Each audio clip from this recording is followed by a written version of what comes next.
Is the dashboard on your MGB showing its age? Are the vents discolored? Is the top of the dashboard cracked, showing the foam underneath it? Have you ever wanted to replace your dashboard but don't know how to remove it? Stick around and find out a step-by-step process on how to remove the dashboard out of your MGB.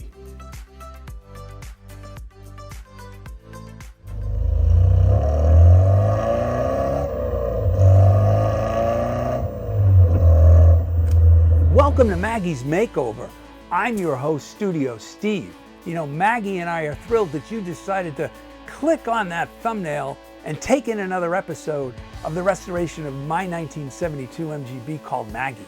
Now, I purchased Maggie in 1977 and I drove her until 1983. I then took Maggie off the road and stored her for over 40 years and started her restoration in earnest a couple of years ago. Now, in our last episode, Mechanic Steve was busy starting to take the interior out of Maggie to prepare her for her upcoming paint and bodywork. Specifically, he removed Maggie's seats, Maggie's center console, Maggie's convertible top, all of her interior paneling, and her carpets. Now, if you haven't seen that episode, the link is right up there. Now, in this episode, Mechanic Steve is going to attempt to remove Maggie's dashboard. Now, don't be fooled because he's never done this before. You know, in fact, when I think about it, why do I even let this guy work on my car and trust him as a mechanic? Well, I do because he takes the time to study the problem, come up with an approach, and then execute that plan in such detail. Our viewers, after they watch the video, they'll be able to remove the dashboard on their MGB. Now, as you can imagine, removing a dashboard on an MGB is going to require Mechanic Steve to work in some pretty tight, confined spaces. So he actually came to me and said, hey, we need to buy a second camera. And so I want to introduce you to this little guy. This is Bernie. He's going to be our B-roll camera, and Mechanic Steve is going to use him to provide you all some great footage of the removal of Maggie's dashboard. As usual, if you enjoyed this episode, please like, share, and subscribe to the channel so Maggie can meet new people and make new friends throughout the world. So, without further ado, let's head down to the garage and see how Mechanic Steve removes Maggie's dashboard.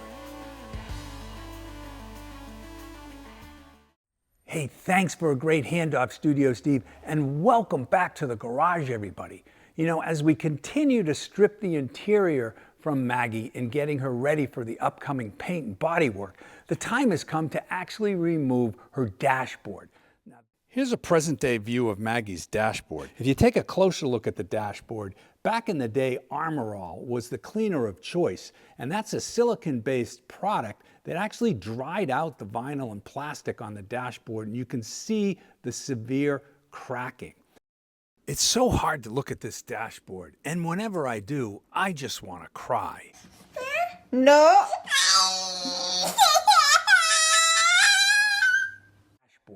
Now, this is a dashboard out of a 1974 MGB, and there's a backstory behind it.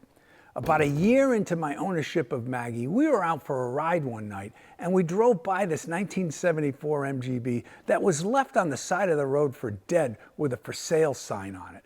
I think I paid the gentleman $350, and I had the car towed home. I kicked my father out of his side of the garage and proceeded to strip all of the parts from that car over a period of 5 or 6 months, and that's where this dashboard came from. I know, the things that we do to our dads when we are young sons are just unthinkable. Dad, I owe you an apology, and when I see you again, I promise I'll apologize. So in looking around and preparing for this episode, I noticed that there weren't a lot of really detailed videos out there on how to remove one of these dashboards. So I think using this prop, along with some up-close footage of the actual process, I hope to provide everybody with a great video on how to actually remove a dashboard out of an MGB. So without further ado, let's take a closer look at this dashboard. So when we look at this dashboard, there are a number of observations that we can make about it. First of all of the instrumentation has been removed, as well as the glove box and all of the ductwork from the vents. We also notice that if we look across the top of the dashboard, there are approximately 6 threaded studs that actually anchor into the dashboard itself, and each of them has a nut, a lock washer, and a washer. These bolts actually fit into holes in the metal substructure of the car, and this is how the dashboard is bolted to the car. So I know there's a number of you out there right now saying, hey, this is going to be pretty easy. We just have to remove these 6 nuts and just take the dashboard out. But it's not that simple. There are a number of things that actually are holding it in there, like all of the wiring to the instruments in the dashboard, the wires and cables to the heater controls, the line that has the oil that goes to the oil pressure gauge, as well as all of the duct work for the vents. All of those things have to be removed in order for this dash to come out. Now, one of the aspects of this job that make it very challenging is actually getting access to these nuts from underneath the dashboard. If any of you have lied backwards underneath this dashboard and looked up, you'll see that between the instrumentation, all of the wiring, the duct work, the cabling for the heater control valves, the glove box, getting access to these nuts is very, very difficult to do. So if that's not enough of a challenge for you, there's actually a way where this job can go way off the rails. Even if you're able to get access to these nuts from below through some extensions and a ratchet and a deep socket, I have seen instances where these nuts are actually frozen solid to the threaded rods, and when people try to take these off, the threaded rods break free of the anchoring in the dashboard. They turn along with the nut, and the only way to get this out is to actually come in and cut the threaded rod. And that's nearly impossible given the limited access that you have to these in the first place. Now, I'm praying to the automotive gods that that's not the case with Maggie's dashboard. As a precaution, I've actually put some liquid wrench on each of these threaded rods and nuts where I could actually see them from below.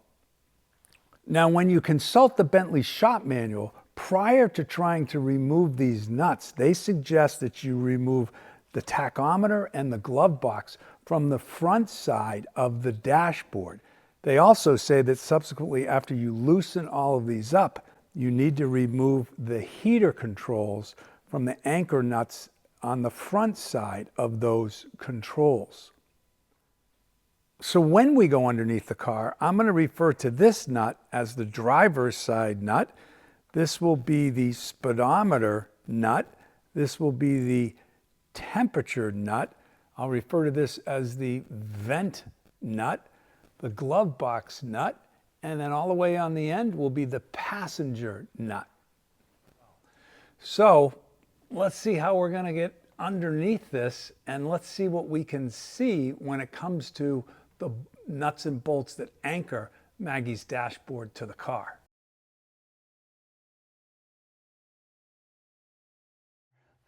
Under the dashboard, and I think you're going to see right there, that is the passenger side nut that I had talked about. So let's transverse across, and this is the actual glove box.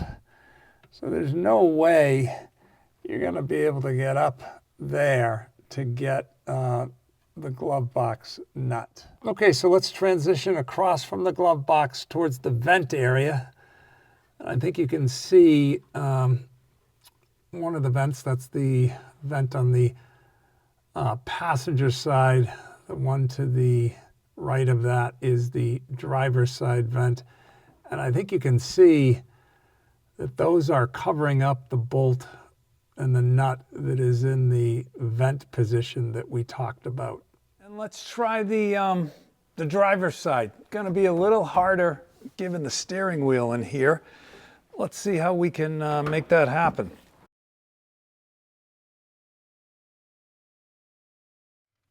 Coming underneath the dashboard, and I think you're going to see right there, that is the driver's side nut and bolt that we talked about.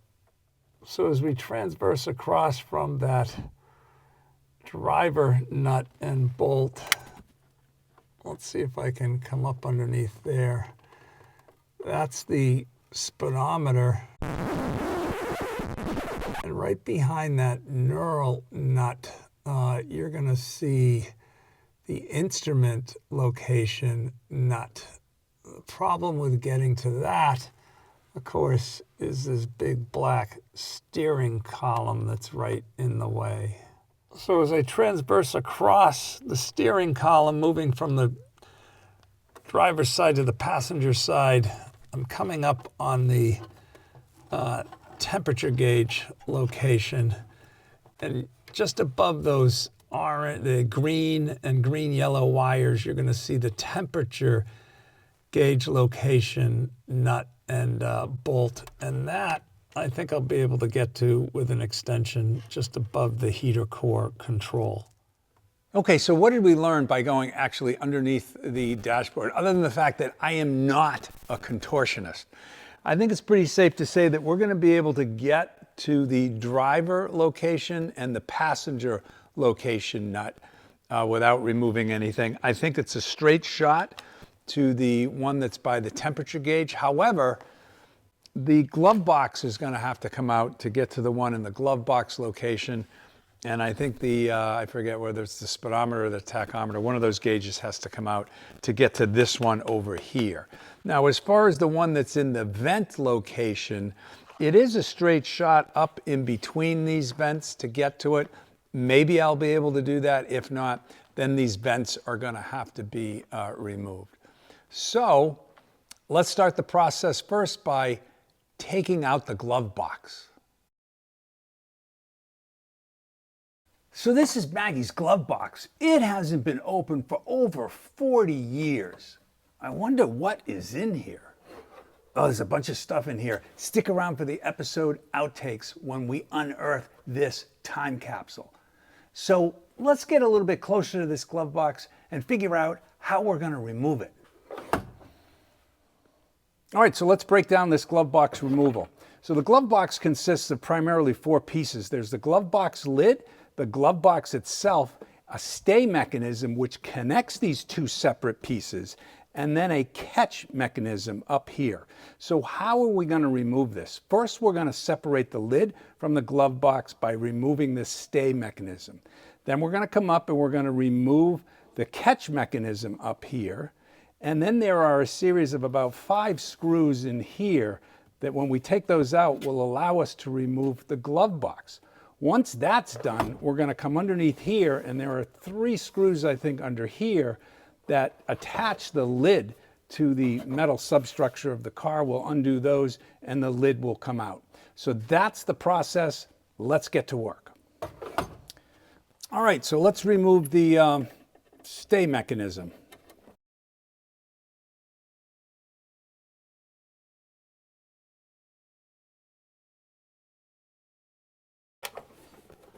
That's that. So there's the stay mechanism. Now we're going to come up here. We're going to remove the catch.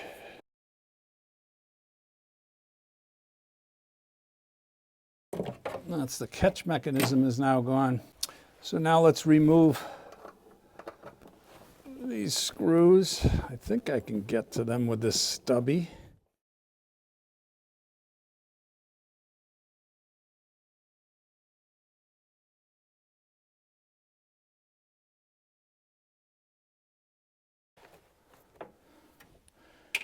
I need to push it right there. There we go. Hey, that glove box is alive. Okay, so push it from behind. So that glove box is out. And now let's remove the 3 screws that actually hold this glove box lid onto the frame of the car.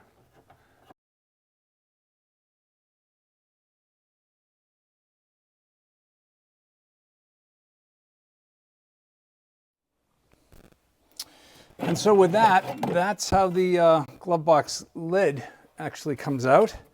And we saw the glove box itself come out. And there's actually now a lot of room in here. And if I put my hand up here, I can actually feel the nut that holds the dashboard on right here.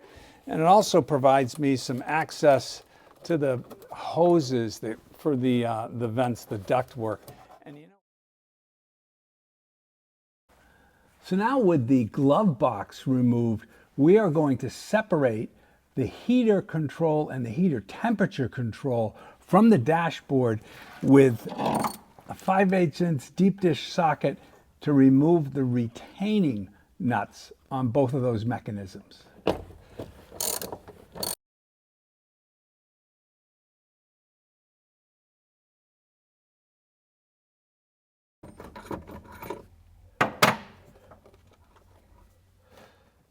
And now with both of those nuts undone, we're simply going to push these through to separate them from the dashboard. And this is a look at the mechanism that's closest to the driver's side door. And with that retaining nut removed, I simply pull this out, angle it down, and out it comes. And here's the one closest to the center console, which we can just pull through as well. You got to angle these down and clear the center crossbar for them to come out. But you can see it just did come out.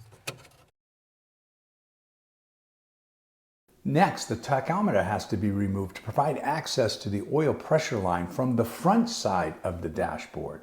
The rear side of the tachometer is shown here, and it's held in place by some mounting hardware shown at 1 o'clock and 8 o'clock. The knurl nuts on the mounting hardware have to be unscrewed. You can see I've already done that for the one at 1 o'clock, and once that's done, I can slide the mounting hardware off of that threaded rod. Now I'm going to do the same for the mounting hardware at 8 o'clock, unscrewing the knurl knob, removing the washer, and then removing the metal hardware associated with that mounting point. Once the mounting hardware is off, the tachometer can be slid forward from behind the dashboard. You can see I can just simply pull that through the dashboard, and there are a number of electrical connections that are attached to the tachometer. We're simply going to remove these and then remove the tachometer from the car. Because we're replacing Maggie's wire harness, it's important that we label them as we remove them from the dashboard so we can use the old wire harness as a guide when we go to install the new wire harness. A fellow MG fanatic by the name of Marty on his YouTube channel Crap to Cream suggested that a Dymo label maker is a great tool to actually accomplish this. If you haven't seen his channel, you need to go check it out. Cheers to you, Marty, and thanks for a great suggestion. So I've disconnected the wires from the tachometer, gathered them together, and simply wrapped the tachometer label around them. Although not shown in this episode, I did shoot a video of me disconnecting the wires from the tachometer. So when I go to install the new wire harness, I'll know where they go. Now I'm going to repeat this for every component on the dashboard that I disconnect.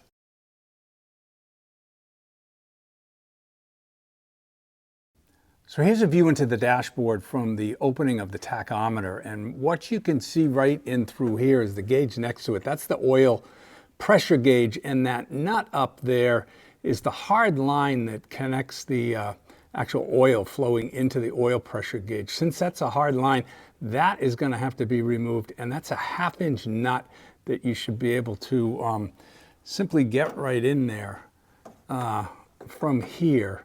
Access with that nut and there and just turn it. Sorry that my hand was in the way, but you can easily get to that nut, and I'm going to unspin that now and disconnect that line from the oil pressure gauge.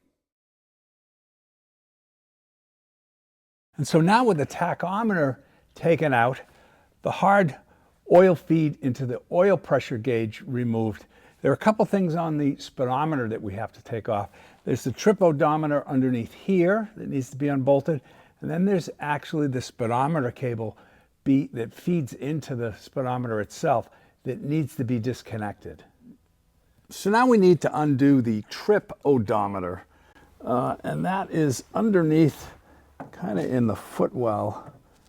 It's right here, and there's a retaining nut on it that you simply just screw right off. And then I think you can just push this up through like that. Sorry that I bumped the camera. So now that's undone. Now the last thing that we need to disconnect is the actual speedometer cable. You can see it here in the center of the back of the speedometer. Now I'm going to reach up there with a pair of needle nose pliers, loosen up that knurl nut, and then spin it off by hand. So now that the dashboard is freed up from behind, it's actually time to unbolt it, roll it over so that we can disconnect all of the wires for the remaining instruments and actually remove it from the car. Now, how are we going to do that? Well, we're going to use this Phillips head screwdriver to unscrew a few of the lower fascia screws that hold the dashboard in, and then we're going to use this 7/16" deep socket and extension to remove the nuts on the 6 fascia bolts up on top. Now, I'm going to use this small, tiny GoPro camera to hopefully record some of this so you can actually see it being done. So that's the approach. Let's get underneath here and get this done.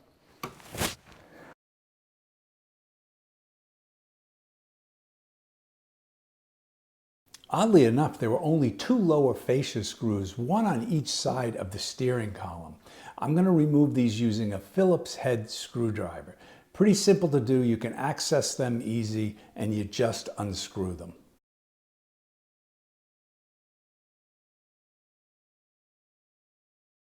Next, it's time to undo the 6 upper fascia nuts, and we're going to start with the driver's side nut first.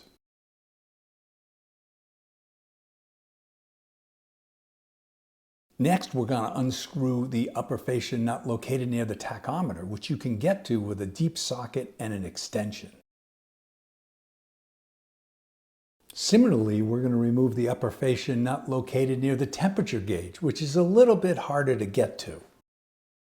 So now that the lower fascia screws and the upper fascia nuts are done on the driver's side, let's get underneath the passenger side and do the same there.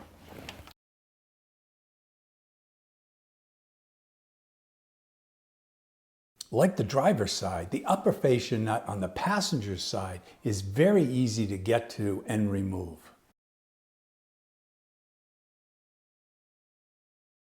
Removal of the glove box gave us great access to the upper fascia nut located there.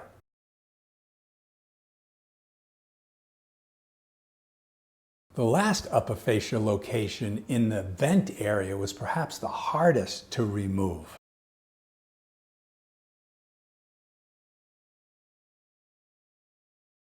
Okay, so one of the last things we're going to do before we lift this dashboard up and roll it back is to remove the steering column cover. I think that's going to give this a little bit more room here to roll the dashboard back.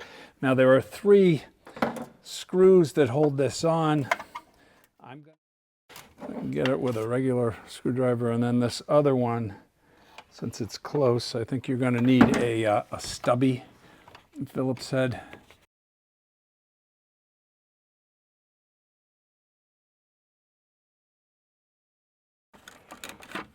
And these are simply just 2 halves that come apart and slide over the these directionals in the overdrive, like so. There we go. So now those are out. To disconnect the choke cable, first I took the fitting off the end, and then I simply pushed the choke cable through the rubber grommet in the firewall. The choke cable was fully disconnected by pulling it through the firewall from the interior of the car. Okay, so now with the lower fascia screws undone and the top nuts off of the top fascia bolts, this dashboard should just be able to be lifted up and rolled back down. Now you got to do this evenly across all of the screws and kind of at the same angle that those screws go in.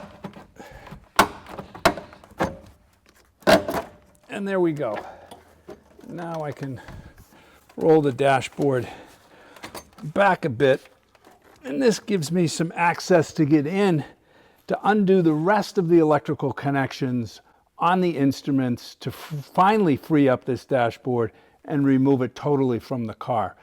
So now that all the instrument wires are disconnected and marked, and we've taken the choke cable and pulled it through the firewall, there shouldn't be anything holding on this dashboard on any longer. There's a support back here that you have to bend back that has the main wire harness. We're going to push that over that support, and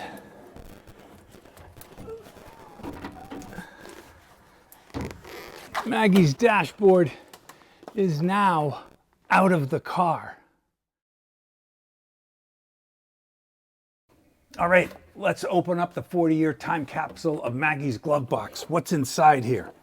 We have a cassette tape. Now, cassette tapes came after the 8-track, but before the CD players. Now, those were all well before the streaming music services that we use now through our phones. And who is this? It's got Joe Jackson and Spyro Gyra. They were probably two of my favorites back then. We have a light bulb. We have a checking account deposit slip. This is for Bay Bank Middlesex, the precursor to Bank of America. We have a owner's manual for a floor jack from Sears. And it looks like we have a registration from July 1983. Says the car has 84,000 miles on it. And this only costs $5. It costs $60 now to register your car. What do we have here? This is an inspection printout from August 29, 1983. Maggie passed with flying colors. And what do we have here? We have another cassette deck. It's Pink Floyd, The Wall. These guys were so big back then. I actually saw them at Earl's Court when I went to Europe over the summer in 1981. Imagine that. We have a heater control switch. We have this looks like a flasher, 12-volt flasher thing that I had to replace. So that's the time capsule, 40 years, Maggie's glove box. All right, I think that's it. I think that's a good shot. I can't get my head out. Probably should have opened that door. Oh. If you're going to restore a car, don't wait until your late 60s to do it. Do it when you're young. So you can avoid this. So that's pretty much it, Studio Steve. I'm going to send it back to you now that we've got Maggie's dashboard out of the car. That's a wrap for this episode of Maggie's Makeover. Mechanic Steve and I hope that you thoroughly enjoyed the content. Now, for those of you at home who are contemplating removing your MGB dashboard and have some questions, drop Mechanic Steve a comment below. For those of you who have already removed your dashboard, drop us a comment so others can learn from your experiences. Now, stay tuned for our next episode where Mechanic Steve continues to strip the interior out of Maggie. For those of you who haven't subscribed to the channel, click this link. For those of you who want to learn how we picked out our body shop to do Maggie's upcoming paint and bodywork, click on this link. As always, thanks for joining us and happy motoring.